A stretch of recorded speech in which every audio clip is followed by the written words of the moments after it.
காதலும் சில கேள்விகளும். பாலின சமத்துவத்தை நோக்கிச் செல்ல கேள்வி 8. பெண்களின் நிராகரிப்பை ஒரு இளைஞன் எவ்வாறு எடுத்துக்கொள்ள வேண்டும்? அதை எப்படி தாங்கிக் கொள்வது?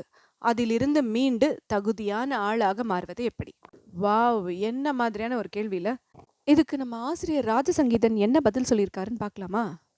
தகுதியான ஆளாக முதலில் நிராகரிப்பை ஏற்க வேண்டும். Broken is broken. அது மீளுமா என கெஞ்சுவதோ, உறவை ஒட்ட வைக்க முயற்சிப்பதோ, ஏங்கி கிடப்பதோ, ஏமாற்றப்பட்டு விட்டதாக கிடந்து உழலுவதோ தகுதியான ஆளாக்காது. தகுதி என்பதில் எனக்கு நம்பிக்கை கிடையாது. உங்களின் கேள்வியில் உள்ளதால் மட்டுமே பயன்படுத்துகிறேன். நிராகரிப்பை ஏற்பது என்றால் என்ன?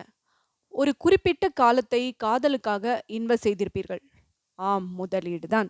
உறவில் முதலீடு செய்யலாமா என்கிற கேள்விக்கு பின்னால் வருவோம்.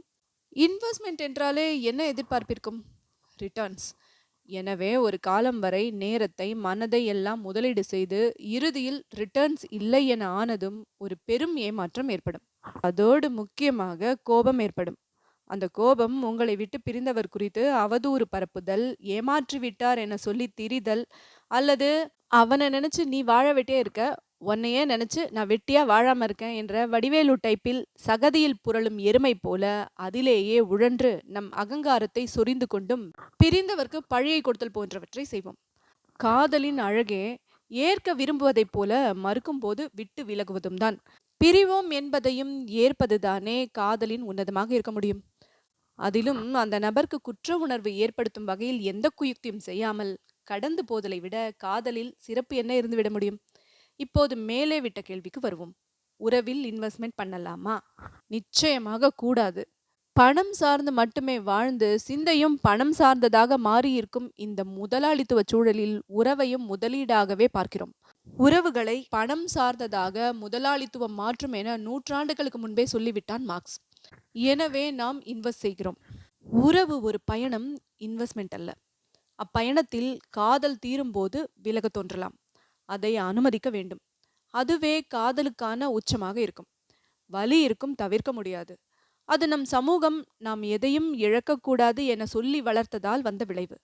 அடிப்படையில் தகுதியான ஆளாக வேண்டுமெனில் முதலாளித்துவ சிந்தையுடன் காதல் நிராகரிப்பை அணுகாமல் இடதுசாரித்தன்மையுடன் பெண்ணோ ஆணோ உறவோ பொசஸ் பண்ணுவதற்கான பண்டம் ஒன்றுமல்ல என்கிற புரிதல் வர வேண்டும்.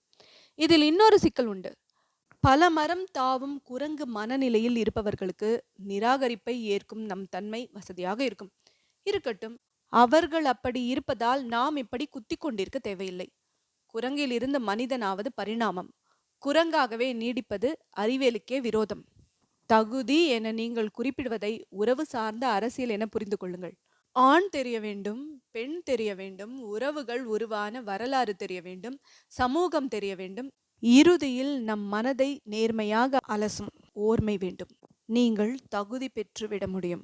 கட்டுரை தொடர்கள், நாவல்கள், சிறுகதைகள், பெண் ஆளுமைகளின் அதிரடியான நேர்காணல்கள், பெண்களை பற்றிய சுவாரஸ்யமான சிறு சிறு தகவல்கள் வரிசையாக உங்களுக்கு வந்துட்டுருக்கு. ஹேர் ஸ்டோரிஸ் தமிழ் மற்றும் ஹேர் ஸ்டோரிஸ் ஃபேக்ட்ஸ் சேனல்களை சப்ஸ்கிரைப் செய்து எங்களுடன் இணைத்திருங்கள். நன்றி.